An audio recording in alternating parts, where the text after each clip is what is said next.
Hey everyone, welcome back to Nerddom. My name is Matt, and I just got home from work, and it's actually kind of a sad day, if I'm gonna be honest. Now, back in the early days of YouTube-y stuff, when G4 was a thing, I would say I was introduced to Red versus Blue and machinima in that regard. I do believe there was some machinima that was on G4 or on, even if you look at GameStop, they had deals doing commercials for GameStop back in the day. So skip forward a little bit and Rooster Teeth starts becoming an actual thing, starts becoming a community, starts becoming a brand, and it starts getting huge. Then fast forward a little bit more, the actual channel machinima, I found them, I found machinima, I found the inside gaming guys, and I thought they were awesome. I thought they were so much fun. They were cracking jokes, improving while playing games terribly, not even good. And then I followed them when they got bought out or co-bought by Rooster Teeth, and I think it was full screen at the time. So was a big fan of Funhouse. And so with that, they started collaborating with more and more Rooster Teeth stuff. So with that, I became a Rooster Teeth fan. And I wanted to go to RTX, and I wanted to shoot. At one point, I wanted to work for them. I live in the Southern California area. I can commute to LA. I wanted to work for them. I never applied. If you ever see this, I never applied. But I wanted to. It seemed like a cool job. I know behind the scenes it probably wasn't the coolest thing. It's just straight work, just like every job is. But they had this air of fun, of humor, comedy, ingenuity, and they got into animation with Ruby, of course, with Red versus Blue continuing on. They got Ruby. They did some later stuff with Genlock, and I was a Rooster Teeth first member as well, getting all those premieres early and everything. But then stuff started happening, and I kind of stopped being a fan. I did.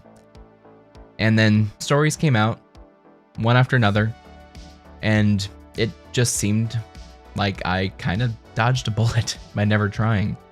Not to say that everyone there that works there is bad. It just seemed like corporate stuff started taking precedent. I'll say that. And then I've slowly, from the outskirts, been watching as the brand and as fans dwindled from this brand. It's been a crazy phenomenon to see how the highest of highs with them, and now to today with the lowest of lows, with the announcement of Rooster Teeth closing after 21 years, which is absolutely insane to even think about. 21 years of this company, of this group of friends who started it in a garage, like every big company that turns into something. And it's kind of, looking back on it, they were trailblazers. They were trailblazers in what they did with gaming, with, Let's Play, with podcasts, personalities, castings, of making stuff that you and I can do nowadays. Which is kind of what I wanted to say is the lesson of Rooster Teeth. Not to say anything with the animation division, which I'm less...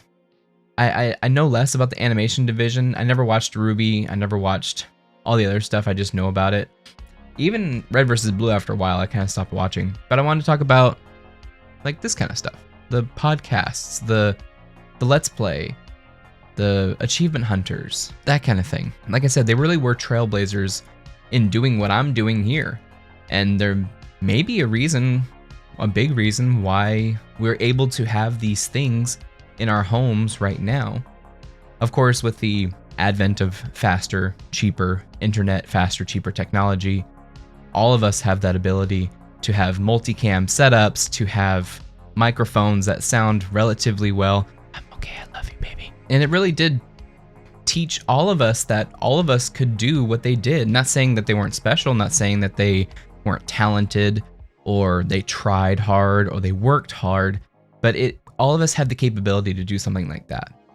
And I do pray and wish the best for everyone who was affected by this closure.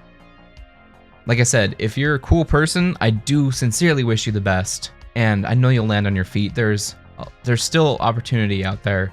You just gotta find it. And then of course you have like the individual markets where you could really be something on your own, which is kind of what I want to say is the lesson of Rooster Teeth, the lesson of all of these media companies, is that you can do this on your own. You can. You have the power, you have the ability. It's just a matter of you doing it. A lot of stuff, like even Corridor Crew, is teaching me that technology is going to be here for creatives to use. It's just a matter of how you use the tools to put out your creative vision. And that's something that I would love to get into someday. You know, I don't know if I have any writing scripts or anything like that, but the world is really opening up. And so with that, I just wanted to say thank you for everyone who has given us this entertainment the last couple years. And I hope again that you do your best, you land on your feet, and all will be well. There is so much more life to happen, so much more life to have, that this is just a roadblock. This is just a speed bump. You'll get through this. You'll be fine. Everything will be okay. Just a matter of keeping your head up and going through it. But let's talk about the negatives of Rooster Teeth. What happened? Was it corporate bloat? That's my opinion. Corporate bloat. The fans weren't there. Why weren't the fans there? Corporate decisions. Some other decisions that people made pushed against their fans. Not to say not to be yourself, but it just, I don't know. The fan base wasn't there anymore. The fan base was not going to cover for you financially, and the ones that were big spenders were no longer there. You may still have been a fan of certain properties or certain things, but it wasn't the fans that I think that were keeping everything afloat. And this has been a long trickle for the last, I don't know, 5-6 years maybe? Possibly. COVID kind of was a big wake-up call and a death knell for this type of content. When everyone was doing it from their homes, they really had to compete with people that were doing it in their homes. What's the difference between content with Ninja, with Dr. Disrespect, with Tim the Tatman, with Dr. Lupo, and then Rooster Teeth as a whole brand? What's the difference? Not much. You're recording in your home, you're recording in your home studio, you have everything set up for it. So you are competing against these people. And let me tell you, their overhead is a lot lower. So was it a matter of just financials? Was it a matter of people? I think it was a mixture of a bunch of things. I think the bad press turned a lot of people off, and it didn't drive in the bucks. Therefore, the financials aren't there. Money's not coming in, so of course, as a business, what's the point? And it is sad to see that they hired a bunch of good talent, and that talent now has, to find another place. I really do hope that WB Animation picks up a lot of you guys. The work that you guys have done surely can be put onto another project with Warner Brothers. I'm hoping. I'm not sure. In any case, it has been a wild ride for the last 20 years. This is a lesson to learn from all digital media companies, and to keep an eye on what you're spending on, and that business is a business. With show business, which this is show business, you're competing against every other single YouTuber. You're not putting anything new in the market. They tried to be creative and put new things in the market. So I applaud them for that. But sooner or later, maybe all things have to come to an end. I think that's something that's always said. Life is not forever. Certain roads don't go forever. They hit an ocean, they hit a mountain. And again, this is just a roadblock. This is just a speed bump to get through. And a lesson for all of us here on YouTube, a lesson for all of us making content. A lesson to be learned. So with that, rest in peace, Rooster Teeth.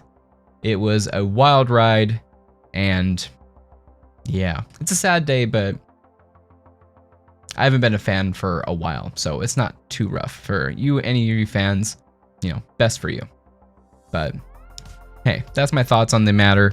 Thank you so much for watching. If you liked the video, feel free to subscribe. Also, hit that thumbs up button, and feel free to check out any of the rest of my content. We talked about Avatar lately. We're also gonna be talking more about Dune Part 2. There's a lot of Dune stuff in my brain, and I just want to get it out. So thank you so much, and have a great day.